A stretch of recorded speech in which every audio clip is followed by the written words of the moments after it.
All right, we'll bring this September 14th, 2023 Dickson County Planning Commission meeting to order. Mr. Comer, can I get you to give devotion, please, sir? I will. If you'll pray with me, but gentlemen, remove your cover.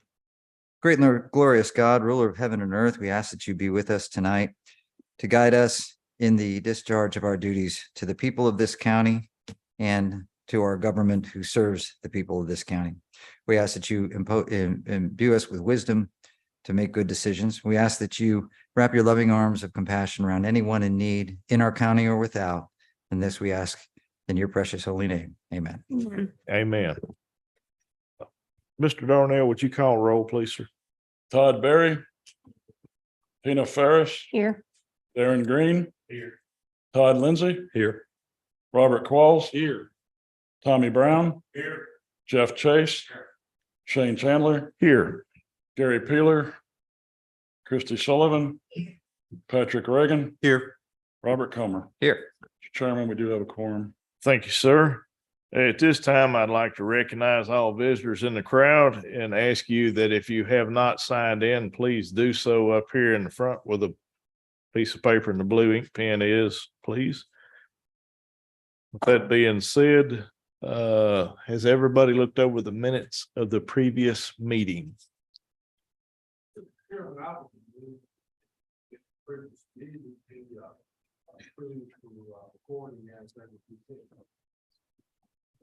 Have a proper motion to accept the minutes as they stand by Robert Qualls.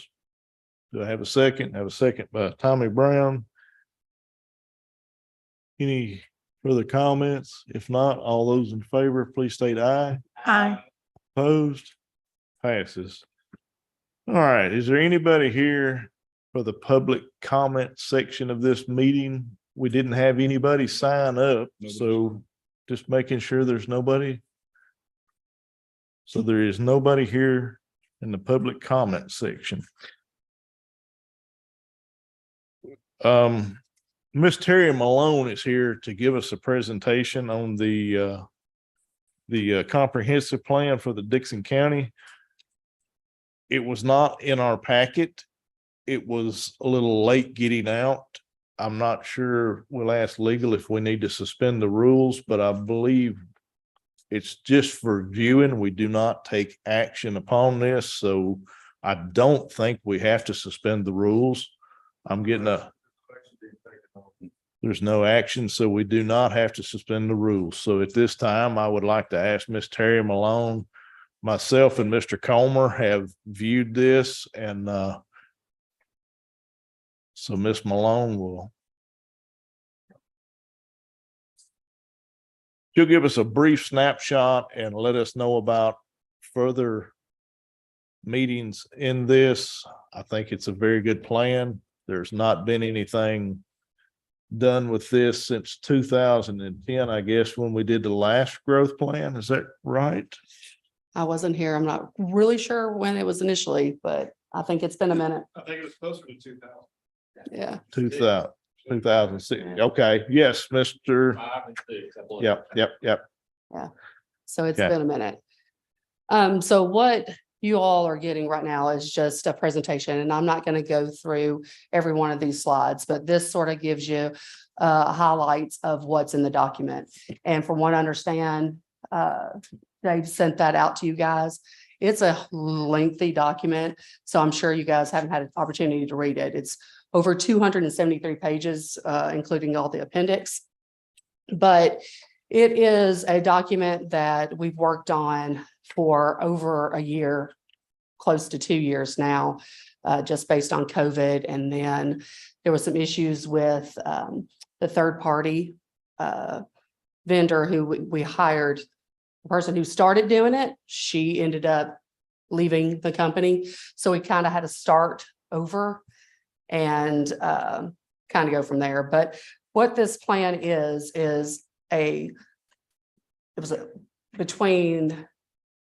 we had Dickson County represented, City of Dickson, Town of Burns, and Town of White Bluff that all came together and had a discussion based on the community meetings we had in July of last year.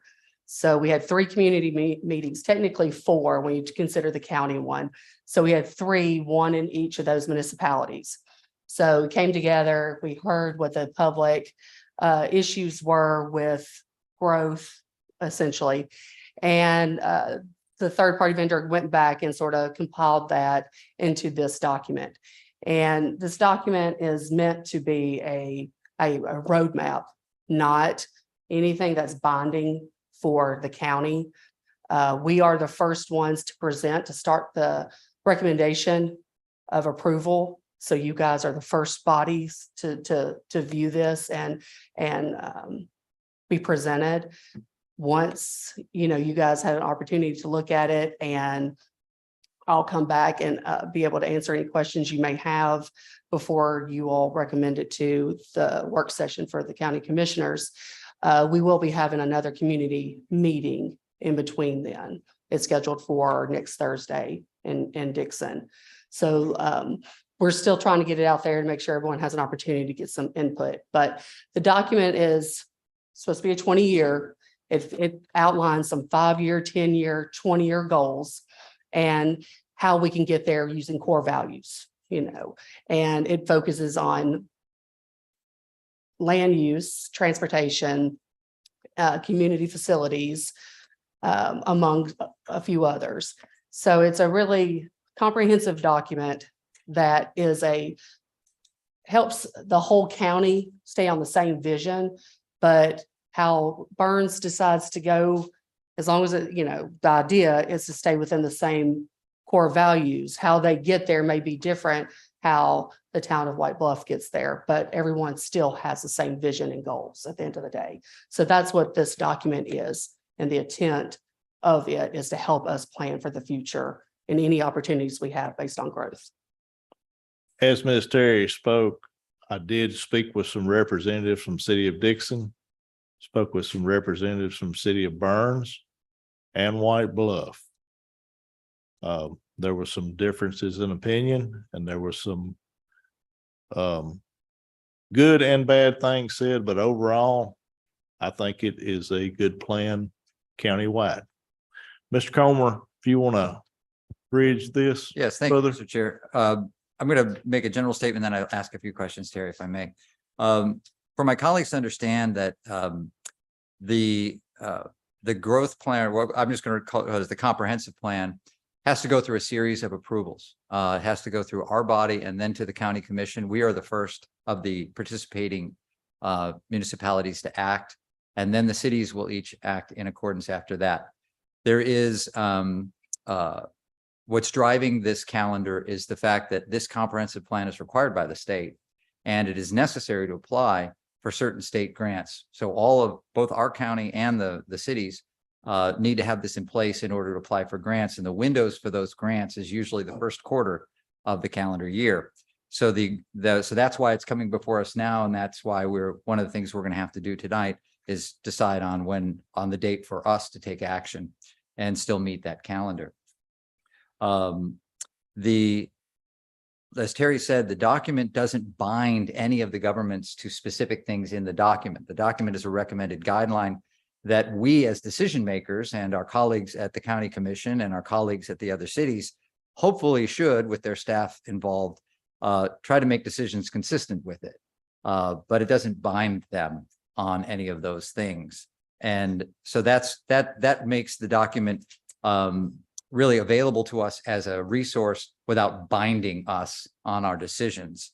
And because of that, if there were binding aspects in this document, we could anticipate that it would take a much longer process to approve it, because there would be the necessary debates on those binding components. So that should be alleviated. A couple of quick questions, Terry. The community meeting on Thursday, the 21st is at the Dickson Government Center. Yes. What time is that? 7 p.m. 7 p.m. And No, I'm sorry, 6 p.m. 6 p.m. 6 p.m. And it's currently being distributed to the public through the county Facebook page, where they can also use a QR code to access the entire comprehensive plan and read it. All Yes, right. sir. Okay, great. Before this building is.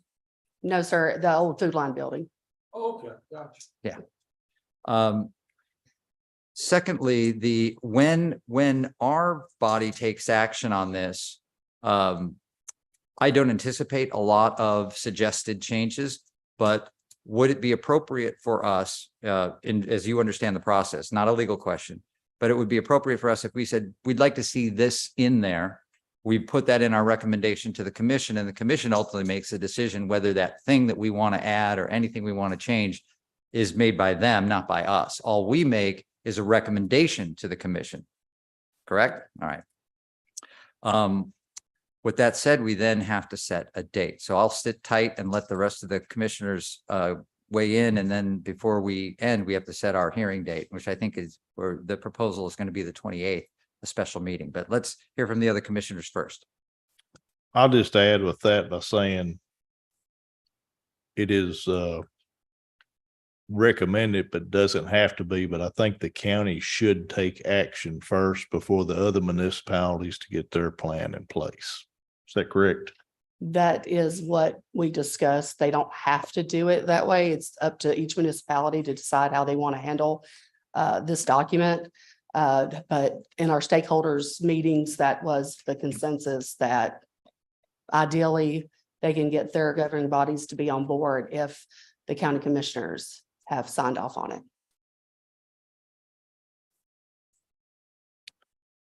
Does the body have any questions?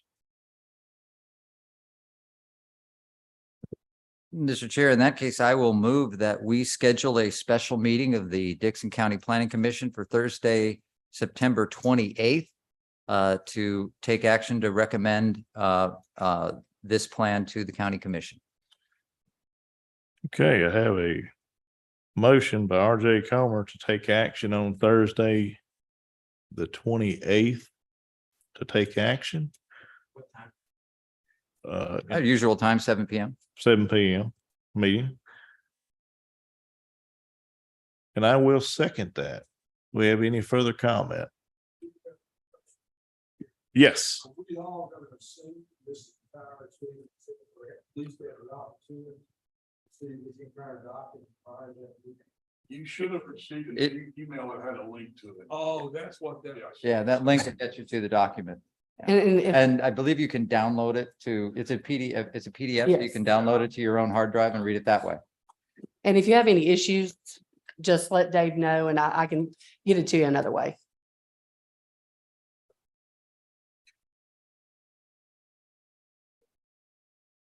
Any further questions? We do have a proper motion and second on the floor. If not, all in favor of moving this forward to take action on the 28th, state aye. Aye. Opposed? Passes. All right, we'll move. Was there something?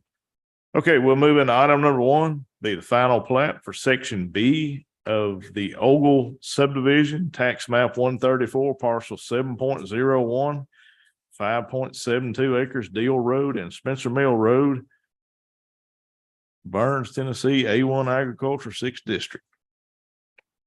Okay, section B was surveyed by Christie Surveying to create 3 new lots, which are actually lots 3, 4, and 5. Lots 1 and 2 were both done administratively at earlier dates. I do have confirmation from Michael Rogers. There's a 6-inch water line that runs down both Spencer Mill and Deal Road, so there's no issues with any water issues at all. Harrington? There are no outstanding corrective comments for this plat. All right, I believe that's gonna be Mr. Brown's district. I've gone over and looked at this. We're talking about 4 lots. It fits the neighborhood pretty well. It's the only area really that size within about a 1 to 2 square mile area that's not already developed. It'll have no negative impact on the area and any further discussion, but I move to approve it. Have a motion to approve by Tommy Brown. Second, Have a second by RJ Comer. Any further discussion? Yes. It actually is as a whole 5 lots. It's 3. Right, 2 Big are lots, already right? existing, plus 3 new ones on section B. Okay. Darren couldn't be here tonight, so I'm sitting in for him. Okay. Does that change your motion? It does not. Okay. Does it change your second? Okay, still have a proper motion, proper second. All those in favor state aye. Opposed? It passes. We'll move into item number 2, preliminary plat for Woodland Farm subdivision, tax map 144, parcel 16.07, 51.7 acres, South Bear Creek Road, Dickson, Tennessee, A1 Agricultural 7 District. Okay, this was surveyed by Ayler and Associates to create 29 new lots. If you remember back in January, a sketch plat for this project was reviewed and approved. I did email everyone a PDF copy that had a lot better print on it, but I know some of it was a pretty good sized file and some of the emails kicked it back, but they did not get received. I do know that. We do have a bigger set here if anybody wants to look at it. I also received a letter of water availability for the water authority that they can handle both the residential side and all the fire hydrants that will be required. Ms. Harrington? I don't have any outstanding corrective comments on this either. Thank you.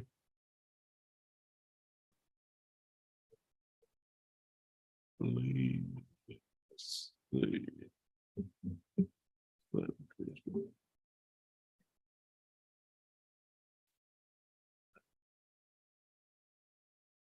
What's the will of the commission?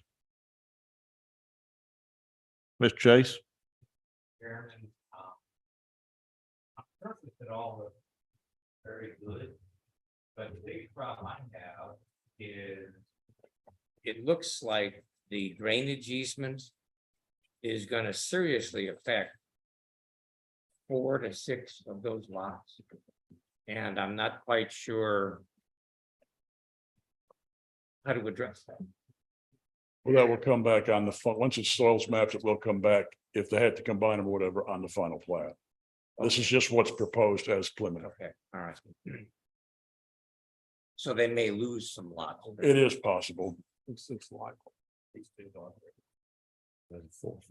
And I would defer to anybody else who might have some input. on that. So this is basically a hope. Right, this is And what then they're what's- proposing, hopefully what they'll end up with. Right, yeah, and in that case, I see no problem. I would motion to accept this as it is. Have a motion to approve by Jeff Chase. Do we have a second? Have a second by Mr. Todd Lindsay. Any further discussion? Yes, Mr. Comer. Thank you, Mr. Chair. Just a question on lot 14. The frontage is not dimensioned.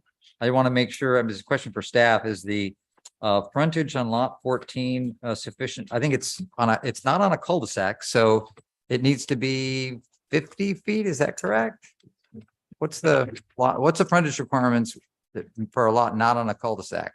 It's supposed to be 150 feet, but since it is a curve, there can be some, it has to be a minimum of at least 50. All right, and it does meet that minimum. Yes. All right, thank you. Still have a proper motion, proper second. Any further discussion? If not, all in favor state aye. Opposed? Preliminary passes. We'll move into item number 3, site plan for Sylvia Storage, tax map 86, parcel 18.00, 6.39 acres, 2332 Sylvia Road, Dickson, Tennessee, C1, Rural Center District, 9th District. Okay, the site plan was the first phase of the Sylvia storage. If you remember, they had went through the rezoning process. And it was rezoned. They've also went to the Board of Zoning Appeals on August 1st. They were asking for a buffer zone variance because technically behind it is the airport, borders the majority of it. The board did agree to grant it on the east side, which is directly the back of the property. They did want it on both the north and the south because you can see those sides when you go down Sylvia Highway. So this, they decided, to take it off the back because the airport is zoned A1, but it is at the same time almost a commercial type use. Also included in your packet, you had information on the lighting plan and the plants they will use for the landscape. Sherrington? We are on a roll. I have no corrective comments on this site plan either.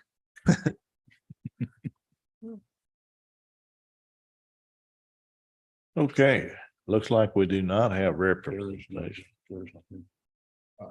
Gary's not here. No. Yeah, we don't have representation for the 9th District. Is any of Partly for that reason, Mr. Chairman, I would go ahead and move for approval of the site plan for Sylvia Storage LLC as presented. Okay, I have a proper motion by Robert Qualls. I would second that. Okay, I have sorry, Ms. Chase, Ms. Sullivan was seconding as you were speaking. Have a proper second, Christie Sullivan. Do I have any further discussion? If not, all those in favor, please state aye. Opposed? Thank you. We will now move into item number 4, be site plan for B and G equipment and supply, tax map 145, parcel 61.00, tax map 135, parcel 21.06, 9.99 acres, highway 46 South, Dickson, Tennessee, C2, general commercial 7th district. This site plan was also prepared by XL Land Company. And if you remember, they applied for the rezonings. The final resolutions were passed and approved on August 21st meeting at the county commission level. We do know there is both public water and sewer availability for whatever they will need on that. And also included in this packet, you have your information on your light package and your plans for your landscaping. Sorry. There are no major outstanding corrective comments, just a suggestion. There's a note on the site plan that reference the to be rezoned. Since that's already been completed, I suggested taking that note off, but there are no major outstanding issues. And once it goes to mapping, they will make that one parcel. It's already been. Already been recalled. Okay.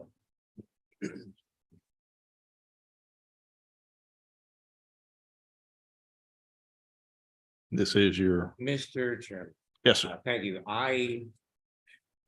The only comment I have about this is I wish everything was this easy, because I think these guys did a great job of follow through.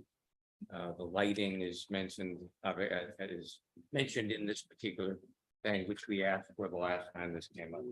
So I don't see any problems. I think it's going to be a definite addition to the area. Okay. So I have a proper motion, is that correct? Yeah, I would motion that we accept it as. I have a proper motion by Jeff Chase, proper second by Derek Green. Do I have any additional comments, questions? If not, all those in favor state aye. Aye. Opposed? Passes. All right, we'll move into other business, which is the R3 revisions. They included in your packet, the working group had worked on it a few months, and this is what they come up with as the best options. You had a copy of what is current, you have a copy of what is being proposed. You'll see the major changes. The requirement's going to be where they have to have public water and public sewer. That's one of the biggest things. In your rental type property, your duplexes and boarding houses, they were taking out of what can be allowed there. And also you'll notice the driveways and things like that, all that we had done in the R2 was added to the R3 now. And with this approval, it will go then to the county commission for public hearing. Is this an action item or just a? Yes, yes. Yeah. We do have a motion on the floor to discuss. Fine. It was on other business. Yeah, yeah. Yeah. Mr. Chairman, I'll make that motion anyway. We just need a motion to accept it or deny it. Mr. Chairman, I move that we accept the working group's recommendation of the new definition for R3 residential district. Okay, I have a proper motion by Robert Quall to accept the R3 revisions by the working group. Second. And I have a second by RJ Comer. Any further discussion? One item, Mr. Chair. I would like to congratulate and thank our working group commissioners for the work they did on this. I was not part of the working group. But I did happen to come into the office once while they were working it through. Just the amount of effort that it takes to come in extra time and do this kind of thing is what makes our commission special, what makes our commission true leaders in this county. And I want to thank the commissioners that worked on the group for doing that. I totally agree. No further discussion. All those in favor state aye. Opposed? Thank you. And if there is no other business, I think Mr. Comer would like to discuss a different revision. Thank you, Mr. Chair. We need to create a new working group for a new piece of legislation that has come down to us from the commission and the mayor. Some of you may be familiar with this. It's the voluntary A2 zone. Creating a new zone in our zoning code for A2. The one thing our county doesn't have that many counties that are rural do have is some sort of residential estate zone or agricultural estate zone. In other words, an agricultural zone with larger lot sizes that homeowners and property owners could come in and ask for if they wanted their land to be zoned in a way that had larger lot sizes and a way of preserving their agricultural and rural character completely within their own hands. The A2 zone that's being proposed to be added to our code is not a zone that is slated to be imposed on anyone, but is a new tool for agricultural landowners to come in and change the rules on their own property, and in so doing, help preserve that rural and agricultural use for future generations. So what we need to do is get a working group together so we can put this into language. I'm going to volunteer to be on that group and do the first draft. Really is just the A1 zone with different lot sizes that we'll agree on. We also have to decide what of the special exceptions are in and what are out, but largely it's the A1 zone with different lot sizes. We just need a working group to get together, meet before the next schedule, not the special meeting, but the next regular meeting of the commission. I think we can do it in one meeting and then move it to commission and get it to the county commission first of the year. I don't think it's going to be that much difficult to do, but we do need to get the group together. Thank you. Thank you. If anybody's interested, please contact Mr. Comer. All right. I don't think so. I think it's just a work session for people to volunteer. Nobody else has anything? Anybody else have anything? If not, the next scheduled meeting will be Thursday, October the 12th, 2023, 7 o'clock. Motion to adjourn.